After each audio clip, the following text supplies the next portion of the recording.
Le rocher de Brion est un dike basaltique, c'est-à-dire le remplissage par du basalte d'une fracture dont on peut encore admirer les magnifiques prismes octogonaux, dits orgues basaltiques, groupés en gerbes et en colonnades.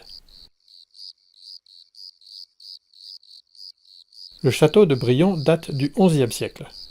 Si les vestiges du château restent peu spectaculaires, en revanche sont beaucoup plus impressionnants les vestiges du village de Brion qui était protégé par un imposant rempart bâti en tronçons d'orgues basaltiques dont on conserve d'importantes traces. De ce village même subsistent uniquement les ruines de quelques maisons. Cependant, des sondages archéologiques réalisés en 1999 ont montré que dans le sous-sol, les vestiges enfouis des maisons du village étaient encore bien conservés.